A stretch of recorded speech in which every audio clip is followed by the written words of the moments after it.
When Jezebel threatened the life of Elijah the prophet, he fled to a cave. And that's when God spoke to him. And the story is recorded in 1 Kings chapter 19, verses 11 through 13. The Lord said, "Go out and stand on the mountain in the presence of the Lord, for the Lord is about to pass by." Then a great and powerful wind tore the mountains apart and shattered the rocks before the Lord. But the Lord was not in the wind. And after the wind, there was an earthquake. But the Lord was not in the earthquake. After the earthquake came a fire. But the Lord was not in the fire. And after the fire came a gentle whisper. And when Elijah heard it, he pulled his cloak over his face, and he went out and stood at the mouth of the cave. Then a voice said to him, "What are you doing here, Elijah?" Notice, it was the gentle whisper, the still small voice, that God used to finally speak to Elijah. And Elijah heard it.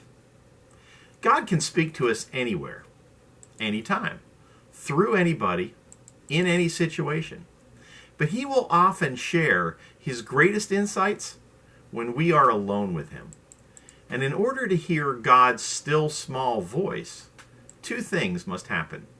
First, we must have silence and solitude. This calls for shutting out everything else and focusing on God.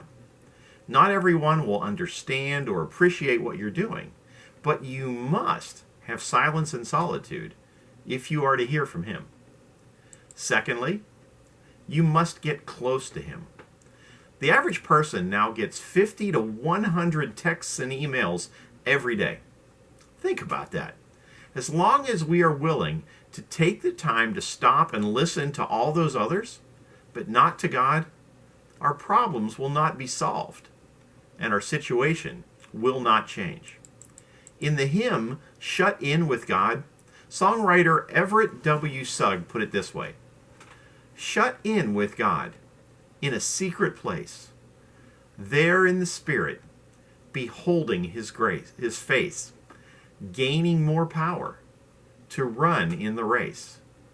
I love to be shut in with God." So if you want to hear the still small voice of God, take time to be shut in with God. Now, one more thing. When asked, "What are you doing here, Elijah?" Elijah responded to God, and he received marching orders from the Lord.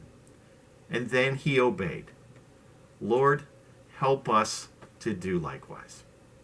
I hope you will consider joining us this Sunday for worship at the Village Church. Our services are at 9 and 11 a.m., and we're located next to Walgreens on Passetti Road in the World Golf Village area near St. Augustine.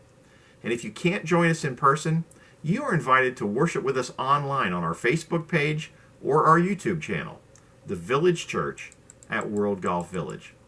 One other thing we want to tell you about, beginning this Sunday, there will be a mini concert series called Concerto Chronicles, Nick Patterson's Prelude to Carnegie Hall.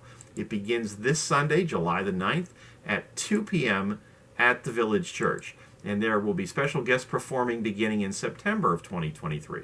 The event is free, and we encourage you to come out and enjoy an afternoon of music this Sunday at 2 o'clock at the Village Church. Have a great weekend, and I'll be back on Monday with more from the Word for You Today.